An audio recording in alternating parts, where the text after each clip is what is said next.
তো মজার একটা খাবার রান্না করেছি আজকে, যে খেয়েছি সেই প্রশংসা করেছি। এত মজা লেগেছে যে নিজেই গরম ভাতের সাথে খেয়ে ফেলেছিলাম।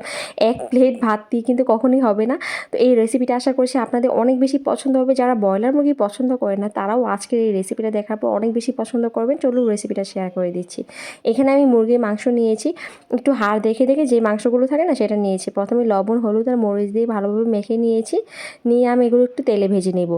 যেহেতু আমি আজকে মাংসটা একটু ভুনা ভুনা রাখবো, তাই আমি কিন্তু তেলে খুব ভালোভাবে ভেজে নিব। 5 থেকে 6 মিনিট একটু সময় ধরে ভাজবো। আর আমাদের বাসায় আসলে একটু মাংসটা লালচে কালার না হলে কেউই খেতে পছন্দ করে না, তাই আমি একটু কড়া করে মাংসগুলো ভাজবো।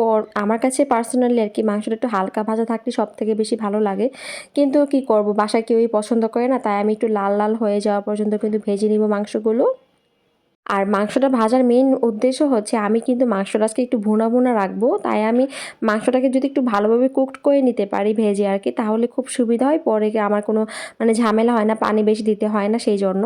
তো মাংসগুলো ভাজা হয়ে গিয়েছে, আমি এগুলো উঠিয়ে নিচ্ছি। আর আমি বাকিগুলো সেম একই প্রসেসেই ভেজে নিয়েছিলাম, সেগুলো উঠে একটা সাইডে রেখে দিয়েছি। মাংস ভাজা যে তেলটা ছিল সেটা আমি এই কড়াইয়ে ট্রান্সফার করে নিয়েছি। তো এখানে আমি পেঁয়াজ কুচি দিয়ে দিয়েছি, 1 কাপের মতো হবে। এখানে আমি এলাচ, দারচিনি আর এখানে দেখা যায় কি লবঙ্গ 2টা দিয়েছি, আর এখানে আমি তেজপাতা দিয়েছি আর কি। এগুলো দিয়ে আমি তেলের সাথেই কিন্তু দিতে হবে, তাহলে খুব সুন্দর একটা ফ্লেভার আসে আর কি এগুলো থেকে। তো এগুলো সব কিছু একসাথে মিক্স করে নিয়ে ভেজে নিয়েছি 2 মিনিটের মতো। তারপর এখানে আমি আদা রসুনের বাটা দিয়ে দিয়েছি, 1 চা চামচ দিয়েছি আদা, আর 1 চা চামচ পরিমাণ রসুনের বাটা দিয়েছি আর কি। এগুলোকে আমি কাঁচা গন্ধটা যাওয়া পর্যন্ত ভেজে নিয়েছি প্রায় 1 মিনিটের মতো। তারপর এখানে আমি টমেটো কুচি দিয়ে দিচ্ছি। এখানে আমি একটা ছোট টমেটো কুচি করে নিয়েছিলাম, সেটা দিয়ে দিয়েছি। এখন সামান্য পরিমাণ পানি দিয়ে দিচ্ছি। এখন মশলাগুলো দিয়ে দিব। এখানে আমি হলুদের গুঁড়া দিয়ে দিচ্ছি আমি প্রায় 1 চামচ দিয়ে, আর অল্প একটু দিয়েছি। আর মরিচের গুঁড়া দিয়ে দিচ্ছি আমি প্রায় 3 চা চামচ পরিমাণ। মরিচটা কিন্তু আপনারা ঝাল কমিয়ে বাড়িয়ে দিতে পারবেন। ধনিয়ার গুঁড়া দিয়ে দিচ্ছি আমি 1 চা চামচ পরিমাণ। আর লবণ দিয়ে দিয়েছি পরিমাণ মতো। যেহেতু আমি এখানে মাংসের যখন ভেজেছিলাম তখনও কিন্তু লবণ দিয়েছি, তাই আমি এখানে অল্প লবণ দিয়ে প্রথমে দিয়েছি।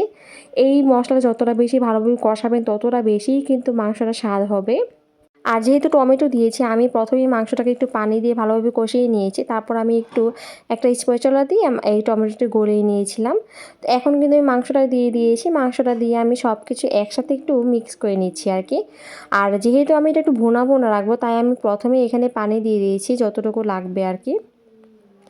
মাংসটা সেদ্ধ হওয়ার জন্য যতটুকু পানি প্রয়োজন আমি ঠিক ততটুকু পানি দিয়ে ঢাকনাটা দিয়ে দিচ্ছি। ঢাকনাটা দিয়ে আমি একটু ঢেকে রান্না করবো প্রায় 5 মিনিটের মতো। 5 মিনিট পর ঢাকনাটা খুলে নিচ্ছি, আর আমি একটু মাংসটা নেড়ে চেড়ে দিচ্ছি যেন নিচে লেগে না যায়। এটা অবশ্যই কিন্তু নেড়ে চেড়ে দিবেন। তো নেড়ে চেড়ে দেওয়ার পর এখানে আমি জিরা বাটা দিয়ে দিচ্ছি, 1 চা চামচ পরিমাণ হবে। চাইলে আপনারা জিরা গুঁড়াও দিতে পারেন, আমি বাটাটা দিয়েছি।